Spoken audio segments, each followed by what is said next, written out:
Quartel Canvete Produções apresenta Percy Jackson e os Olimpianos, Livro 2, O Mar de Monstros, de Rick Riordan.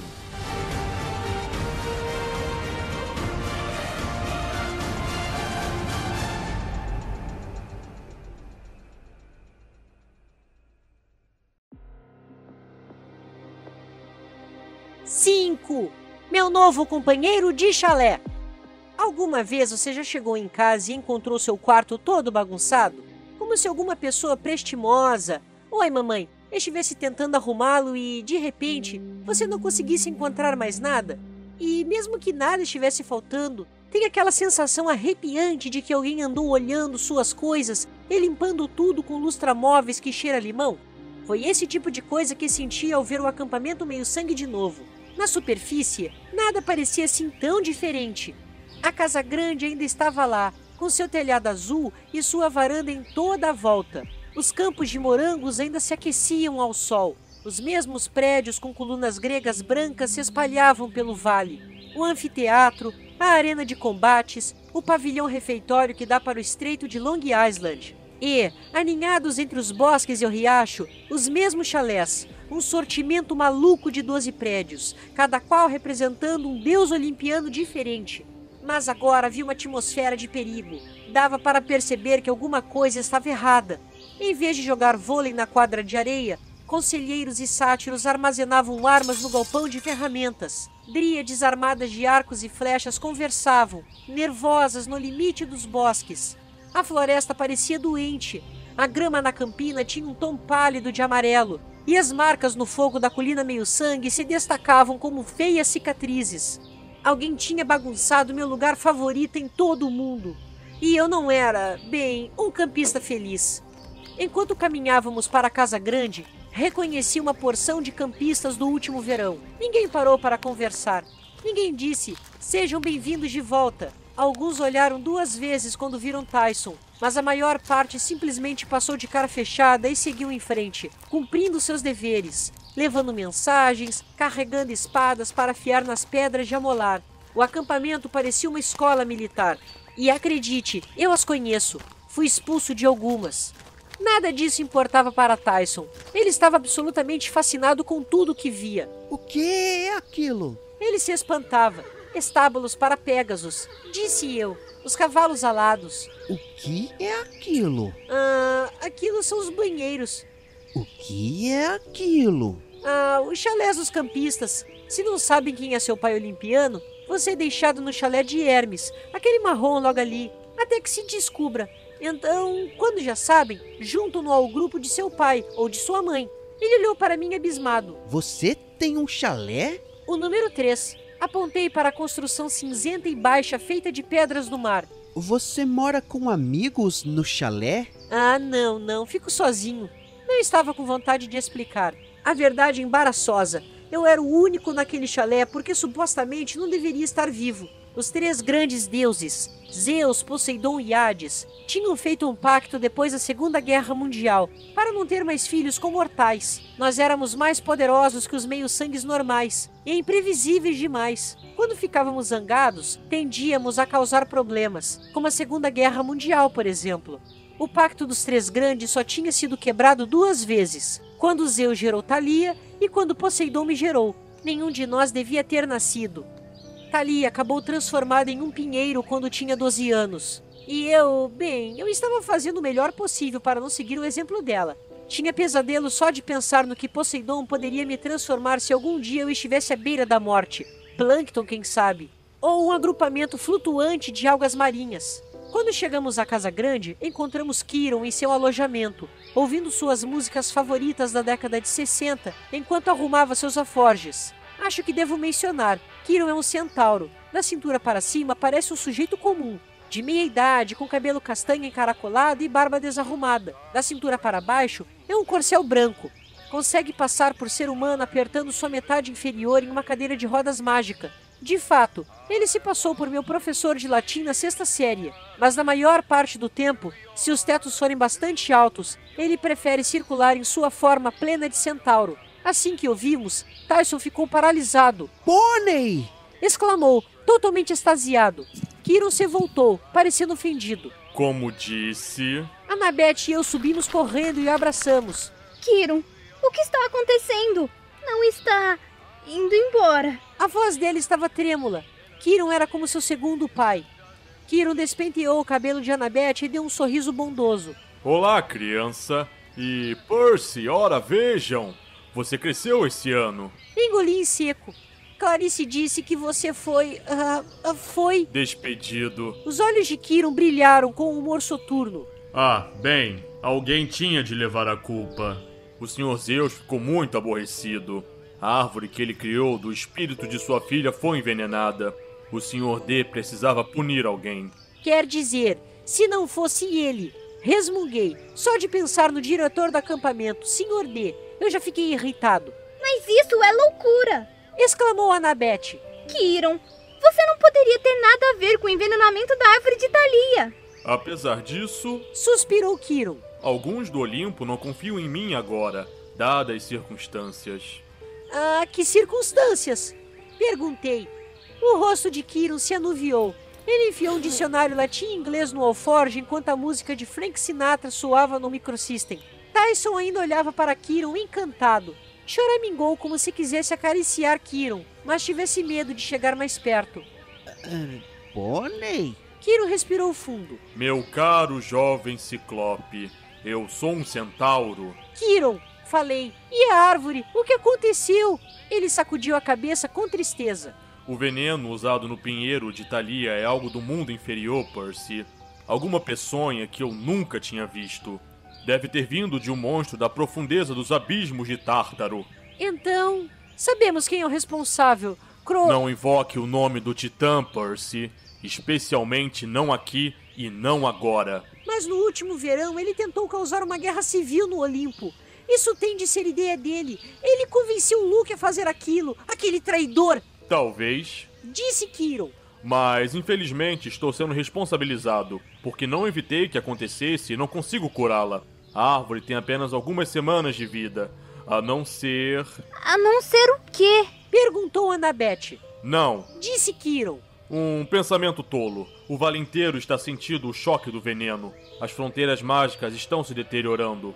O próprio acampamento está morrendo. Só uma fonte de mágica seria forte o bastante para anular o veneno. E ela foi perdida séculos atrás. Ah, o que é? Perguntei. Nós vamos encontrá-la. Kiron fechou seu alforje. Apertou o botão stop no seu som. Então se virou e pousou a mão em meu ombro, olhando-me bem nos olhos. Percy, você tem de me prometer que não vai agir precipitadamente. Disse à sua mãe que não queria que você viesse para cá neste verão. É perigoso demais. Mas agora está aqui. Fique aqui. Treine muito. Aprenda a lutar. Mas não vá embora. Por quê? Perguntei. Quero fazer alguma coisa. Não posso simplesmente deixar todas as fronteiras caírem por terra. O acampamento inteiro será... Invadido por monstros. Disse Kiron. Sim, é o que temo. Mas você não deve se deixar tentar por alguma ação impensada. Isso pode ser uma armadilha do Senhor dos Titãs. Lembre-se do último verão. Ele quase tirou sua vida. Era verdade, mas ainda assim eu queria muito ajudar. Também queria fazer Cronos pagar. Quer dizer, era de se esperar que o Senhor dos Titãs tivesse aprendido suas lições eras atrás, quando foi derrubado pelos deuses. Era de esperar que ser picado em 1 milhão de pedacinhos e jogado na parte mais escura do mundo inferior lhe desse uma dica sutil de que ninguém o queria mais por perto. Mas não. Como ele era imortal, ainda estava vivo lá embaixo no Tártaro, sofrendo a dor eterna, faminto por retornar e se vingar do Olimpo. Não podia agir sozinho, mas era muito bom em distorcer a mente de mortais, e até de deuses, para que fizessem seu trabalho sujo. O envenenamento tinha de ser coisa dele. Quem mais seria tão baixo a ponto de atacar a árvore de Thalia? A única coisa que restara de uma heroína que dera sua vida para salvar seus amigos. Annabeth estava se esforçando muito para não chorar. Kiron enxugou uma lágrima da bochecha dela. Fique com Percy, criança. Disse ele. Cuide para que ele fique seguro. A profecia, lembre-se dela. Eu vou fazer isso. Ah, a profecia que tem relação comigo, mas que os deuses os proibiram de me contar? Ninguém respondeu. Certo, resmunguei, só confirmando mesmo. Kiron, Disse Annabeth. você me contou que os deuses o fizeram imortal somente enquanto você fosse necessário para treinar heróis. se eles o demitirem do acampamento? Jure que fará o melhor que puder para manter Percy afastado do perigo. Insistiu ele. Jure pelo rio Styx. Eu juro pelo rio Styx. Disse Annabeth. Trovejou do lado de fora. Muito bem. Disse Quirrell. Ele parecia um pouquinho mais relaxado. Talvez meu nome seja limpo e eu retorne. Até lá, vou visitar meus parentes selvagens em Everglades. É possível que eles saibam de algum tratamento que eu tenha esquecido para a árvore envenenada. De qualquer modo, eu ficarei no exílio até que esse assunto seja resolvido, de um jeito ou de outro. Annabeth sufocou um soluço. Quirrell lhe deu palmadinhas desajeitadas no ombro. Vamos, criança. Preciso confiar sua segurança ao Sr. D e ao novo diretor de atividades. Precisamos ter esperanças.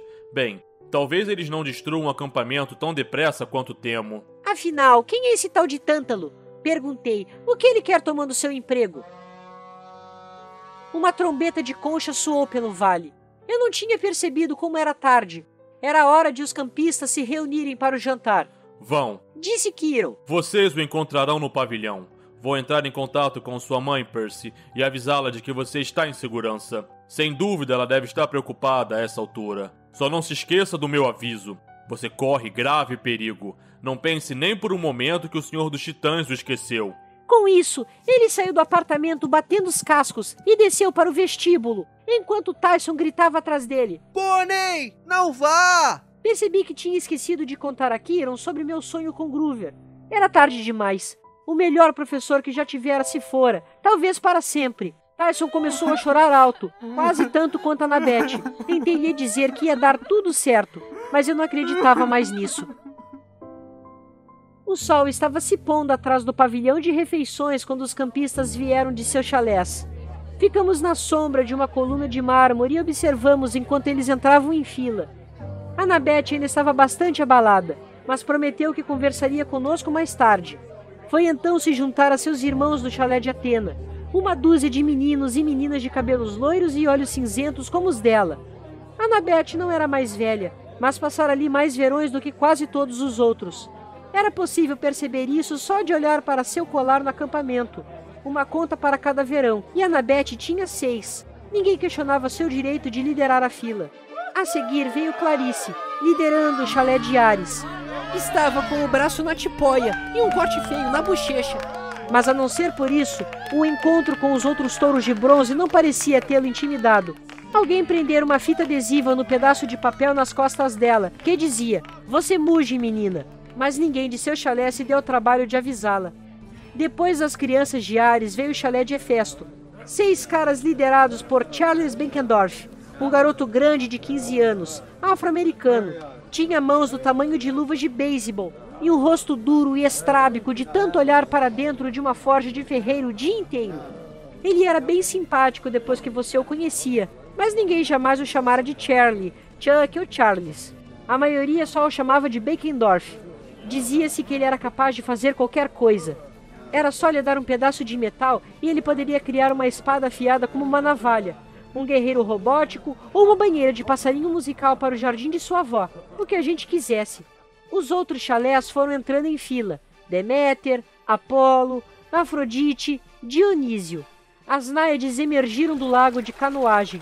As dríades surgiram das árvores. Da campina veio uma dúzia de sátiros, que me fizeram lembrar de Groover com aflição. Sempre tive um fraco pelos sátiros.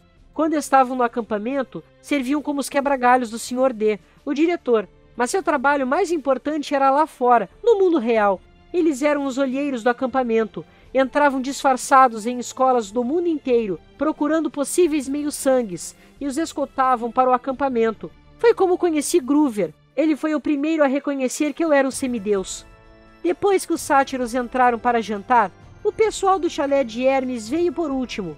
Era sempre o maior chalé. No último verão, foi liderado por Luke, o cara que tinha lutado com Thalia e Annabeth no topo da colina meio-sangue. Por algum tempo, antes de Poseidon me reclamar, eu me alojei no chalé de Hermes. Luke se tornou meu amigo e depois tentou me matar. Agora só o chalé de Hermes era liderado por Travis e Connor Stool. Eles não eram gêmeos, mas eram tão parecidos que isso não importava. Ninguém conseguia lembrar qual era o mais velho, Ambos eram altos e magros, com os cabelos castanhos caindo nos olhos. Usavam camisetas laranjas do acampamento meio-sangue por cima de shorts folgados, e tinham aquelas feições de elfo de todos os meninos de Hermes. Sobrancelhas arqueadas, sorriso sarcástico e um brilho nos olhos sempre que fitavam você, como se estivessem prestes a jogar uma bombinha dentro de sua camisa. Sempre achei engraçado que o deus dos ladrões tivessem filhos com o sobrenome Stuhl, que me lembra a palavra roubou em inglês. Mas na última vez que mencionei isso a Travis e Connor, eles me olharam com cara de paisagem, como se não tivessem entendido a piada. Assim que os últimos campistas entraram, levei Tyson até o meio do pavilhão. As conversas se interromperam, cabeças se viraram. Quem convidou aquilo? Murmurou alguém da mesa de Apolo. Olhei furiosamente na direção deles, mas não consegui discernir quem havia falado. Da mesa principal veio uma voz arrastada e familiar. Ora. Se não é Peter Jackson, o meu milênio está completo. Trinquei os dentes. Percy Jackson, senhor. O Sr. D tomou um gole de seu Diet Coke. Sim, bem, como vocês jovens hoje em dia. Tanto faz. Ele usava a camisa de sempre, havaiana com estampa de leopardo, bermuda e tênis com meias pretas. A barriga protuberante e a cara vermelha e manchada o faziam parecer um turista de Las Vegas, que ficara acordado até tarde nos cassinos. Atrás dele, um sátiro que parecia nervoso tirava as cascas de uvas e as entregava ao Sr. D, uma de cada vez. O verdadeiro nome do Sr. D é Dionísio, o deus do vinho. Zeus o nomeou diretor do acampamento meio-sangue para ficar abstêmio por 100 anos. Um castigo por paquerar uma ninfa proibida dos bosques. Ao lado dele, onde normalmente se sentava Quiron, ou ficava em pé na forma de centauro, havia alguém que eu nunca vira. Um homem pálido e terrivelmente magro, usando um macacão laranja de prisioneiro. O número acima do bolso era 0001. Ele tinha sombras azuis debaixo dos olhos, unhas sujas e o cabelo grisalho mal cortado, como se seu último corte de cabelo tivesse sido feito por um cortador de grama. Ele olhou para mim. Seus olhos me deixaram nervoso. Ele parecia em frangalhos, zangado, frustrado e esfomeado, tudo ao mesmo tempo. Esse menino, disse-lhe Dionísio, precisa ficar de olho nele. Filho de Poseidon, você sabe. Disse o prisioneiro. Aquele. Seu tom deixou óbvio que ele e Dionísio já haviam conversado extensamente sobre mim. Eu sou Tântalo. Disse o prisioneiro, sorrindo friamente. Em missão especial aqui. Bem, até que o meu senhor Dionísio decida outra coisa. Quanto a você, Perseu Jackson, realmente espero que evite causar mais problemas. Problemas? Perguntei. Dionísio estalou os dedos. Um jornal apareceu sobre a mesa. A primeira página do New York Post daquele dia trazia minha fotografia no anuário do colégio Merriweather. Era difícil para mim distinguir a manchete, mas eu tinha um bom palpite do que dizia. Algo como, maluco de 13 anos toca fogo em ginásio. Sim, problemas. Disse Tântalo com satisfação. Você causou um bocado deles no último verão, pelo que sei. Fiquei zangado demais para falar, como se fosse culpa minha que os deuses quase tivessem entrado numa guerra civil. Um sátiro avançou, tenso, e pôs um prato de churrasco na frente de Tântalo. O novo diretor de atividades lambeu os beiços, olhou para sua taça vazia e disse: Cerveja preta, reserva especial da Barks, 1967. O copo se encheu sozinho em um líquido espumante. Tântalo esticou a mão em dúvida, como se tivesse medo de que a taça estivesse quente. Vá em frente, meu velho, disse Dionísio com um brilho estranho nos olhos. Talvez agora funcione. Tântalo tentou agarrar o copo, mas ele escapuliu rapidamente antes que eu pudesse tocá-lo. Algumas gotas de cerveja preta transbordaram, e Tântalo tentou recolhê-las com os dedos, mas as gotas deslizaram para longe, como se fossem de mercúrio, antes que as alcançasse. Ele gemeu e se virou para o prato de churrasco, pegou um garfo e tentou espetar um pedaço do peito, mas o prato deslizou até a extremidade da mesa e saiu voando em direção aos carvões do braseiro. Droga! Resmungou Tântalo. Que pena! Disse Dionísio, com a voz que transbordava a falsa solidariedade. Talvez daqui a alguns dias, acredite-me, meu velho, Trabalhar neste acampamento já vai ser tortura suficiente. Tenho certeza de que sua velha maldição, mais dia, menos dia, vai acabar. Mais dia, menos dia. Murmurou Tântalo, olhando para o Diet Coke de Dionísio. Você tem ideia de como a garganta de uma pessoa fica seca depois de 1000 anos? Você é aquele espírito dos campos de punição, disse eu. Aquele que fica em pé na lagoa, com a árvore frutífera logo acima, mas não pode comer nem beber. Tântalo arreganhou um sorriso sarcástico para mim. Você é um verdadeiro erudito, não é, menino? Deve ter feito alguma coisa realmente horrível quando estava vivo. Falei, um pouco impressionado. O que foi? Os olhos de Tântalo se estreitaram. Atrás dele, os sátiros sacudiram a cabeça vigorosamente, tentando me alertar. Vou ficar de olho em você, Percy Jackson. Disse Tântalo. Não quero problemas no meu acampamento. Seu acampamento já tem problema, senhor. Ah, vá se sentar, Johnson. Ai. Suspirou Dionísio. Acho que aquela mesa ali é a sua. Aquela em que ninguém mais quer sentar. Meu rosto estava queimando, mas eu sabia que era melhor não reagir. Dionísio era uma criança grande, mas uma criança grande, imortal e superpoderosa. Eu disse, vamos, Tyson. Ah, não. Disse Tântalo. O monstro fica aqui. Vamos decidir o que fazer com isso. Com ele, disparei. Seu nome é Tyson. O novo diretor de atividades ergueu uma sobrancelha. Tyson salvou o acampamento. Insisti. Ele esmagou aqueles touros de bronze. Se não fosse isso, eles teriam queimado esse lugar inteiro. Sim. Suspirou Tântalo. E que lamentável teria sido. Dionísio deu uma risadinha. Deixe-nos. Ordenou Tântalo. Enquanto decidimos o destino da criatura. Tyson olhou para mim com medo em seu único e grande olho, mas eu sabia que não poderia desobedecer a uma ordem direta dos diretores do acampamento. Pelo menos, não abertamente. Vou estar logo ali, grandão. Prometi. Não se preocupe. Vamos achar um lugar legal para você dormir essa noite. Tyson assentiu. Acredito em você. Você é meu amigo. Eu me senti ainda mais culpado. Arrastei-me até a mesa de Poseidon e despenquei no banco. Uma ninfa dos bosques me levou um prato de pizza olimpiana de azeitonas e pepperoni, mas eu não estava com fome. Quase fui morto 2 vezes naquele dia. Tinha conseguido terminar o ano letivo com um desastre completo. O acampamento meio-sangue estava com sérias dificuldades. Ekiro me dissera para não fazer nada a esse respeito. Eu não me sentia muito agradecido, mas levei meu jantar até o braseiro de bronze, como era de costume, e joguei parte dele nas chamas. Poseidon, murmurei, aceite minha oferenda e me mande alguma ajuda enquanto isso, rezei em silêncio. Por favor. A fumaça da pizza queimada se transformou em algo fragrante, o cheiro de uma leve brisa marítima misturado com perfume de flores. Mas eu não sabia muito bem se aquilo significava que meu pai realmente ouvira. Voltei para meu lugar. Não achava que a situação pudesse piorar. Mas então Tântalo mandou um dos sátiros tocar a trombeta de concha para chamar nossa atenção para os avisos. Sim, muito bem. Disse Tântalo depois que as conversas silenciaram. Mais uma bela refeição. Ou ao menos é o que me disseram. Enquanto falava, aproximava a mão do prato de jantar reabastecido, como se, quem sabe, a comida não fosse notar o que ele estava fazendo, mas notou. O prato disparou pela mesa assim que a mão dele chegou a uma distância de 15 centímetros.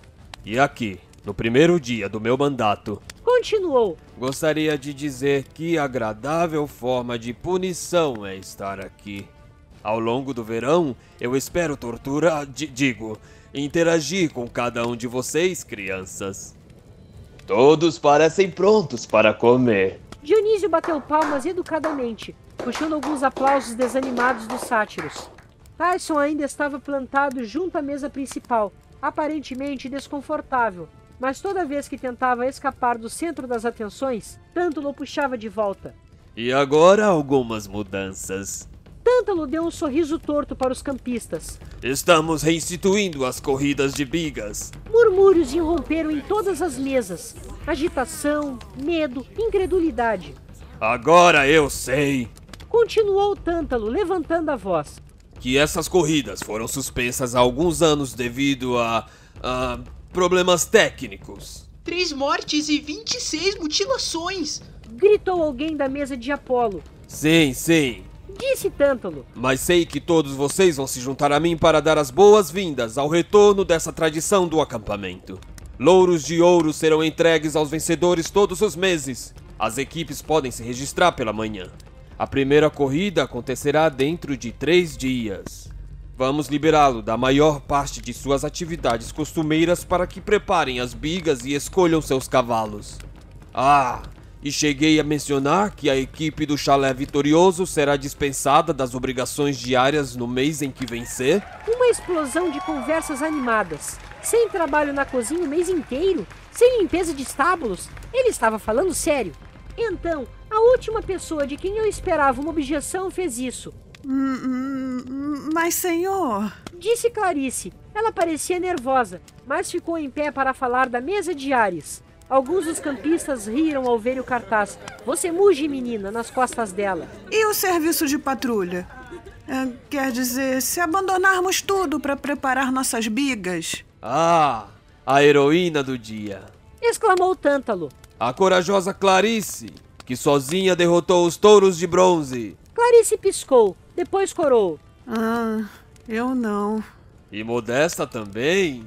Sorriu Tântalo. Não se preocupe, querida. Isso é um acampamento de verão. Estamos aqui para nos divertir, certo? Mas a árvore... E agora? Disse Tântalo, enquanto diversos companheiros de chalé de Clarice a puxavam de volta para o banco. Antes que passemos a fogueira e a cantoria, uma pequena questão doméstica. Percy Jackson e Annabeth Chase julgaram apropriado por alguma razão trazer aqui isto. Tântalo acenou a mão para Tyson. Um murmúrio desconfortável se espalhou entre os campistas. Várias pessoas me olharam de lado. Tive vontade de matar Tântalo. Agora, é claro, disse ele. Os Cíclopes têm reputação de ser monstros sanguinários com uma capacidade cerebral muito pequena em circunstâncias normais. Eu soltaria essa besta fera nos bosques e mandaria vocês em seu encalço com tochas e pedaços de paus. Mas quem sabe, talvez este ciclope não seja tão horrível quanto seus irmãos. Até que ele prove ser digno de destruição, precisamos de um lugar para mantê-lo. Pensei nos estábulos, mas isso deixaria os cavalos nervosos. Quem sabe o chalé de Hermes? Silêncio na mesa de Hermes. Travis e Connor Stool de repente ficaram muito interessados na toalha de mesa. Eu não poderia culpá-los. O chalé de Hermes estava sempre cheio a ponto de arrebentar. Não havia como abrigar um ciclope de 1,90 m. Vamos! Caçoou Tântalo. O monstro pode realizar algumas tarefas domésticas. Alguma sugestão sobre onde esta besta fera deve ser recolhida? De repente, todos ficaram boquiabertos. Tântalo afastou-se bruscamente de Tyson, surpreso. Tudo o que pude fazer foi olhar incrédulo para a luz verde brilhante que estava prestes a mudar minha vida. Uma impressionante imagem holográfica que apareceu acima da cabeça de Tyson. Com um nó de enjoo no estômago, lembrei-me do que Annabeth dissera sobre ciclopes. Filhos de espíritos da natureza e deuses. Bem, normalmente um deus em particular. Rodopiando acima da cabeça de Tyson, havia um reluzente tridente verde. O mesmo símbolo que aparecera sobre mim no dia em que Poseidon me reclamou como seu filho. Houve um momento de silêncio reverente. Ser reclamado era um evento raro. Alguns campistas aguardavam uma vida inteira em vão. Quando fui reclamado por Poseidon no último verão, todos se ajoelharam respeitosamente. Mas ali, eles seguiram o exemplo de Tântalo, e Tântalo caiu na gargalhada.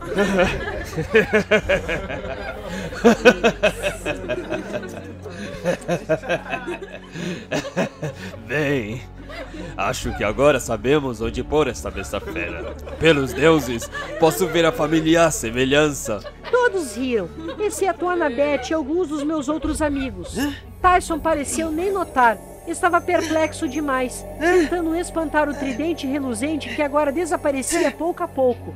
Ele era muito inocente para entender quando estavam rindo às custas dele e como as pessoas eram cruéis. Mas eu entendi. Eu tinha um novo companheiro de chalé. Eu tinha um monstro como meio-irmão.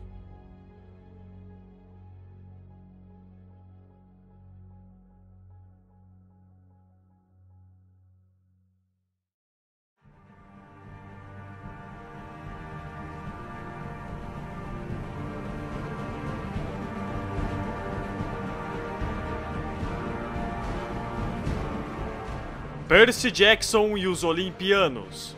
Livro 2. O Mar de Monstros. Capítulo 5. Meu novo companheiro de chalé. Conta com as vozes de Lucas Saguista como Percy Jackson, narrador. Heloise Portugal como Annabeth Chase. Márcio Oliveira como Tyson. Marcos Mirai como Tântalo. Rafael Stallone como Kiron. Tatiana Lins como Clarice. Voz extra na mesa de Apollo, Andy Fonseca. Direção, Lucas Saguista. Tradução, Ricardo Gouveia. Edição de áudio e sonoplastia, Heloise Portugal. Encerramento, Paulo Piazza. Essa é uma produção do grupo Quartel Canvete.